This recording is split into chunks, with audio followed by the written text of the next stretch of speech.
Okay, we are excited for our next interview. We're excited to share some must-read children's books that you can check out today. They are especially great for the start of the new school year, and we are excited to have Chris Warren, the director of the Dothan Houston County Library System, joining us today. Thanks so much, Chris. Good morning, y'all. Well, we are glad to have you here. Always a pleasure to have you on News 4. Well, tell us a little bit about some of these books that you brought. We know that they're great for the start of a new school year. I know the first one is called Wimberly Worried. Yeah. What's that about? So I feel like I'm going to be doing story time at the library for a little bit. I haven't done that in a long time. So when we were trying to think of books for this morning, I mean, school started just a couple of weeks ago for everybody in Dothan and Houston County, and I know that's kind of a mixed bag of emotions for kids and parents alike. And I know that one of those emotions that kids are really kind of getting caught up on might be worry, might be nervousness. You have a new school, you have a new classroom, new teachers, you have all the new things that are going to be going into a new school year. And so the first book that we have today is called Wimberly Worried by Kevin Hinkes. I think that a lot of people might recognize his style of art.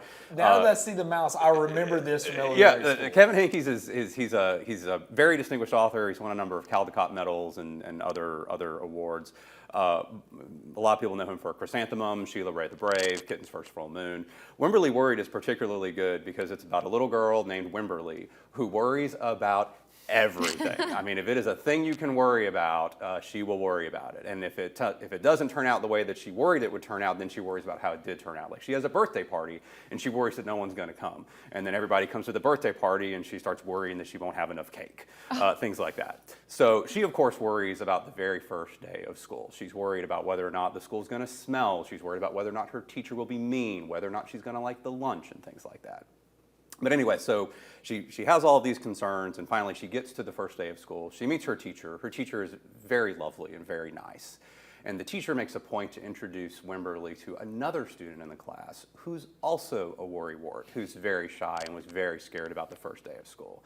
And it turns out that Wimberly and this other student become fast friends. They sort of share their worries with each other.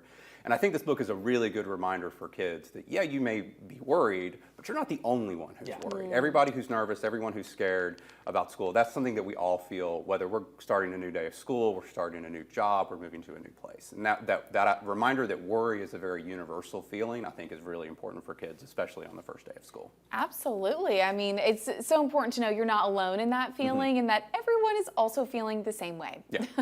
Chris, I'm really interested to hear about this one, First Day Critter Jitters, written by Jory John. You were explaining this to us a little bit before we came out of the break. I'm really interested in hearing about it. Yeah. So First Day Critter Jitters, it's written by Jory John. It's illustrated by Liz Climo. Jory John is also known for sort of a whole separate series of books that all have really punny titles. The Bad Seed, The Sour Grape, The Big Cheese. I think we might have talked about those before on Chapter Chat. But First Day Critter Jitters is really good. I'm going to see if I can find this one passage. It's about a number of animals who are all going to their first day of school. And what I love about it is that every single animal has a worry or a fear that is unique to that animal. So for example, there's the sloth who worries about whether or not he's going to be able to make it to school on time.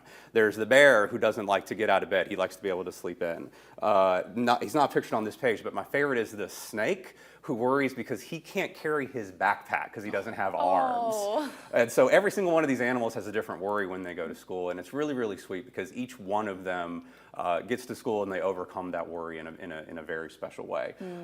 My favorite, or one of my favorites in here, is a mole who has trouble seeing, so the teacher makes a point to put the mole really close to the front of the room so that the mole can see. There's a kangaroo who hasn't been out of the pouch for very long, so of course he's missing his mom and things like that. But it's really sweet because, again, kind of like Wimberly, it touches on all of these different worries that are very universal that I think resonate with kids. And it's also very, very silly. I mentioned those other Jory John books. He's got a really good sense of humor, and that gets woven through all of this. And the illustrator of this one actually worked as a character artist for The Simpsons, and I feel like that artwork kind of comes through a little bit in here.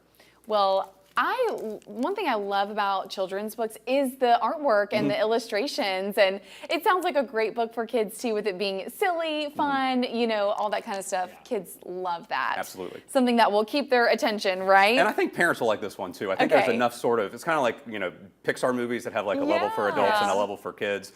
I think this kind of does that as well. I love that. Well, I want to talk about another book called You Matter by Christian Robinson. Can you tell us a little bit about that book? Sure. So, You Matter by Christian Robinson.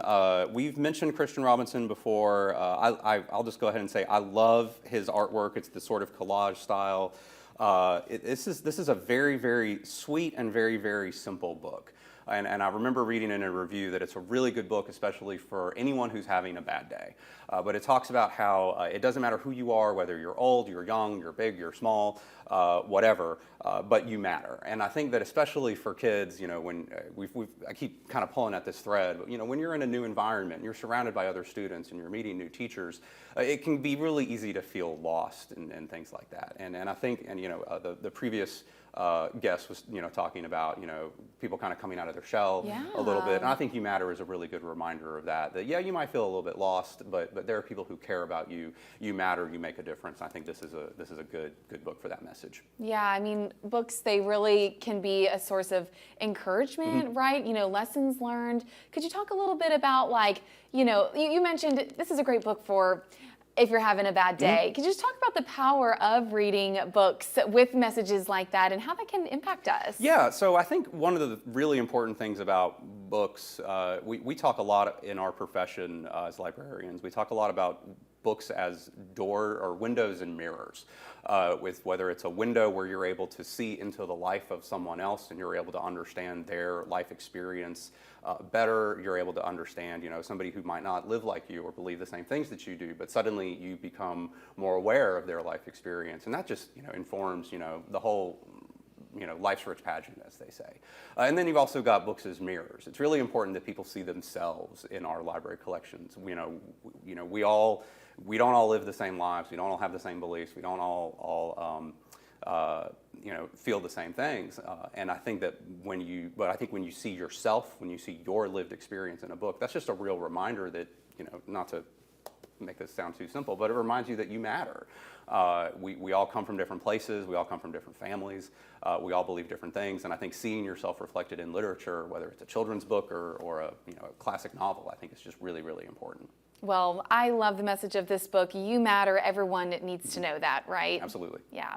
And I'm picking up on kind of the double benefit that we have here. You know, we hear so much about how important it is for parents to read to their children while they're young. But in addition to the benefit of that, having these books like these, which are so relatable to the kids. The kids being so worried on the first day of school, or you know, stuff about You Matter and things like that. Just general things that I'm sure a lot of kids feel whenever they go to their first day of school or something like that. It's really cool that you get the benefit of reading, parents reading books to the kids, and it also helps that they're also relatable to what the kids may be feeling in that time. And that's one of our favorite things that we get to do every single day is finding just the right book for just the right person. We know that not every book is right for everybody, but we know that, you know, if we've got that parent who comes in and says, hey, my kid is really worried about the first day of school. Can you find me some books? We'll find you 4 or 5 or 6 or 7, and we'll say, hey, which one of these do you think would be right for your kid? Yeah. Well, we also know you've got a book about the school's first day of school. Tell us a little bit about that before we wrap up here. Sure. So this is actually by the same illustrator of You Matter, so you might notice that the artwork is sort of distinct.